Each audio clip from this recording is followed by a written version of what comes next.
Media, నేను మీ కేవీఆర్. ఆంధ్రప్రదేశ్ రాజకీయాల్లో ఒక కీలకమైన ఘట్టం చోటు చేసుకుంది.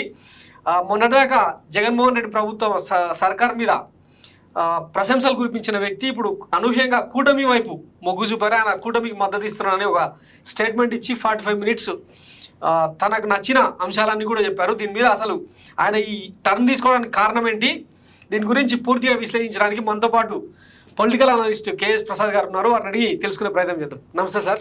నమస్తే అండి. సార్, నిన్న జేపీ గారి స్పీచ్ మీరు వినే ఉంటారు. నేను విన్నాను. ఆ దిక్కుమాల పేపర్లు చదవను, నీకు పనికిమాల చేత విన్నాను. ఎందుకంటే ఊసర వెళ్ళ రోజుకో రంగు మార్చే వాళ్ళని ఎంటర్టైన్ చేయవలసిన అవసరం లేదు. ఎందుకంటే మనం కొంతమంది వ్యక్తులు వాస్తవానికి దగ్గరగా ఉన్నారా దూరంగా ఉన్నారా వాళ్ళ ఊసర వెళ్ళి బుద్ధులతో 2 నిమిషాలు అర్థమైపోద్ది.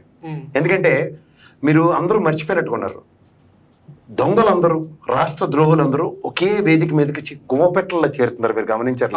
నేను నరేంద్ర మోడీ వచ్చినప్పుడు నంగనాచిలో వెనకాల వచ్చి కూర్చున్నాడు కిరణ్ కుమార్ రెడ్డి. గమనించారా మీరు?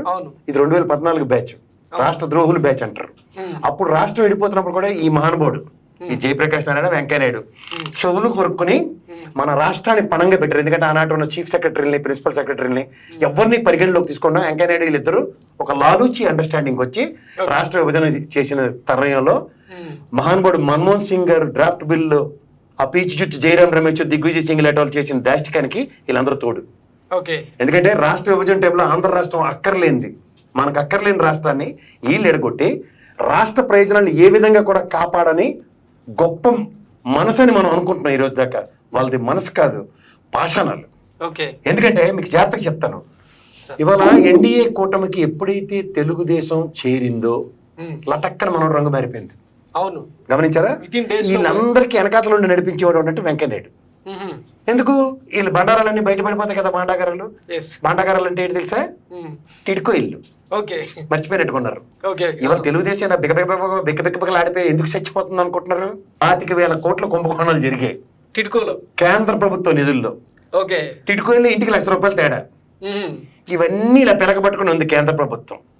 అందుకని గడగడగడగడగడలాడి చచ్చిపోతుంది తెలుగుదేశం.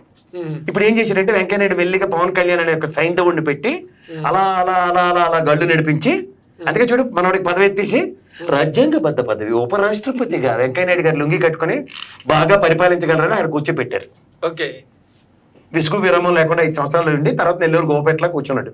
ఆ నెల్లూరు చేపల కథలు చూసుకుంటా ఆయన. ఇక్కడ వీళ్ళు ఇప్పుడు ఈ సైంధవులు అందరూ దిగుతారు. అవసరం వీళ్ళు కదా రంగులు మారిపోతాయి.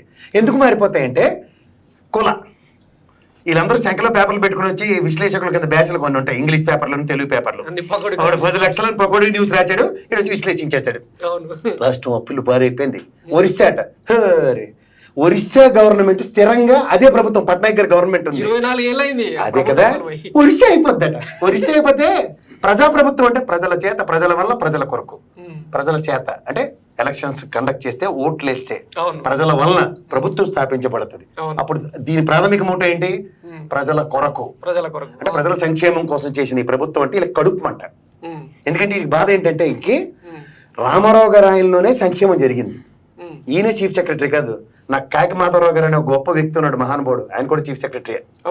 అలాగే రోసయ్య గారు అని ప్రిన్సిపల్ సెక్రటరీ రెవెన్యూ చేశారు. ఆయన కూడా నాకు మంచి మిత్రుడే.